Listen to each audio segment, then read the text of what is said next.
Ilusat hommiku lõuna eelset jätku. Siin Onu Veiko ja Tädi Horror Raadio 2 ikka koos teiega, kallid armsad raadiokuulajad. Ja ka teised raadiosaatejuhid, kes hetkel lihtsalt ei tee saadet, vaid on ka hetkel kuulaja rollis, neile ka loomulikult väga ilusat hommikut. Murekirja rubriik on üks populaarsemaid rubriike siin laupäeva hommikul, kuna see on üks võimalustest raadiosaate tegemisest ise osa võtta ja seetõttu on meil saabunud taas hulgaliselt kirju ja ka mustvalgeid ja inimesed soovivad oma muredele lahendust leida. Täna siis saame ette lugeda ühe kirja, mis on ühelt suhteliselt vanalt proualt meile siia stuudiosse saabunud.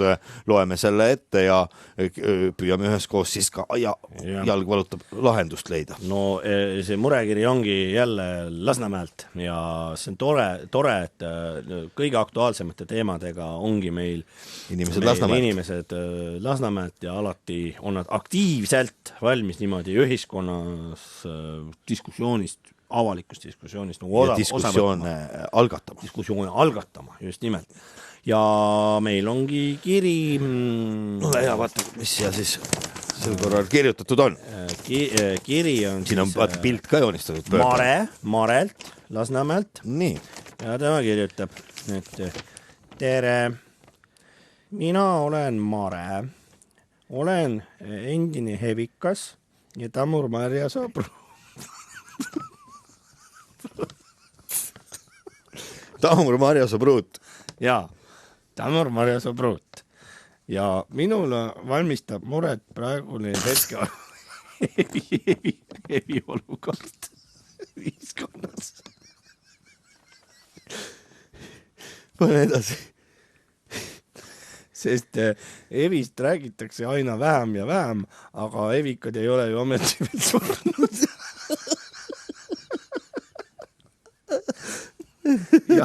ja mind ajab lausa vihale, kui ma mõtlen, et Raadio 2-ski on ainult üks hevi erisaade. Neid peaks olema tegelikult rohkem. Iga tund mõni. Ja iga tund mõni ja miks ka mitte Vikerraadios ja Klassikaraadios, sest ka hevimuusika on kasutanud väga palju klassikamuusikat ja varsti klassikamuusika ise ongi hevimuusika. Hevimuusika ise on ka klassikamuusika mõõtmed võtnud, sest hevimuusikuid väga palju tsiteeritakse, aga nende probleeme ei lahata. Ja siit algataksingi ühe probleemi, mida peaks hakkama lahkama.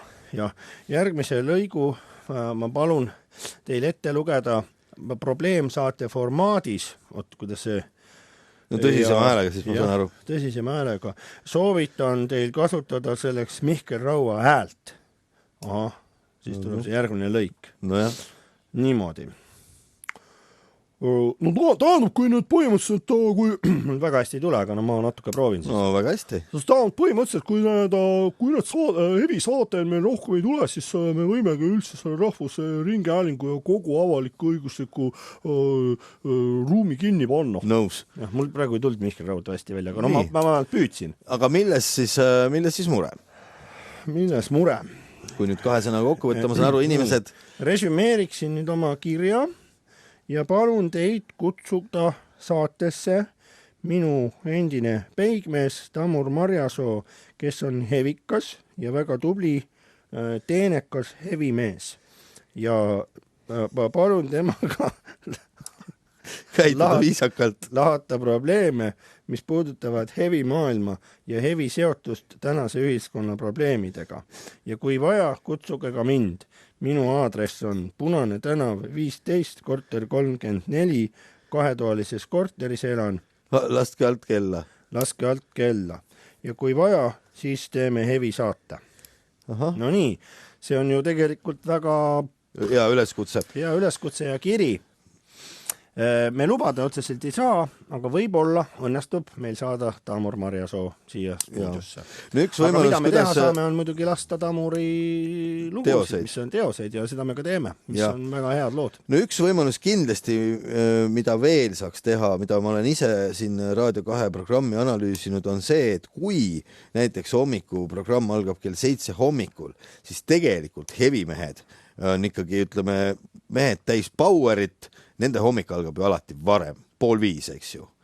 siis mis oleks, kui Raadio 2 hommikuprogrammi eel kell 4.30 hakkaks heavy hommik ja kestaks siis kella 7-ni, kui siis stuudiosse tulevad siin Madis Aesmaa näiteks, Indrek Vaheoja. Ma arvan, et selleks ajaks hevimehed võiksid juba 2,5 tundi müristada ja käristada siin eetris juba täiega. Sellega oleks esimene selline, ütleme, viga parandatud ja ma usun, et sellest oleks väga paljudel inimestel või kasv, ütleme, kui 4:30 ei tee, teeme 5-7-ni, et ütleme 4:30 hevimees ärkab, kõigepealt läheb juukseid pesema, eks ju, see läheb oma pool tunnikest, siis kui on vahepeal puhkus hommikuprogrammi tarvis ja siis kella 10 läheb jälle edasi hevi programm. 5-7-ni, siis kui on juuksed kuivatatud, tuleb hevi 2 tundi jutti, on ju vahepeal mõni hevi nali veel sinna vahele, hevi anekdoot või midagi, et tead, hevimees ja punkar said kokku ja hevimees andis peksa või midagi. Niisuguseid nalju vahele. Punkar kukkus pikali ja viidi minema. Ja siis 5-7-ni hevi hommik Raadio 2. Iga on siis laupäev, pühapäev või argipäev. Nii, 5-7-ni. Siis oleks rubriik, seal on 5-7-ni ja viimase 10 minuti jooksul iga kord kuulutatakse välja tänase päeva sarimõrvar, serial killer of the day. Ja serial killer. Is there a serial killer here? Yeah! No vaat, nii. Ja siis oleks 7-10 hommikuprogramm, siis oleks hevi ennelõuna. Seal oleks siis juba külas, ütleme, oleks võib-olla hevi mehed, kellel on siin uudiseid enda hevi tegemiste kohta. Needid küll. Ja võiks ollagi väike selline ka niuke turg, niuke interaktiivne. Tuleb näiteks saatesse, ütleme... Ja Veljo Tormis sai ju ka 85.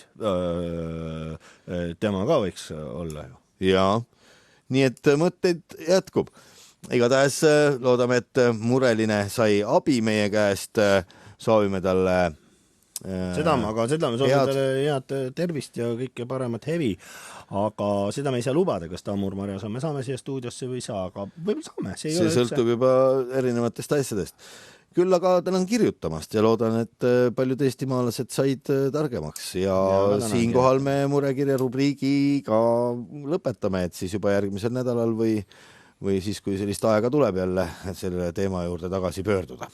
Jah, ma arvan täpselt samamoodi, nagu praegu onu Veiko ütles ja kuulame siis ühe pala hevimaailmast ja Eesti hevimaailmast ehk siis Tamur Marjasoo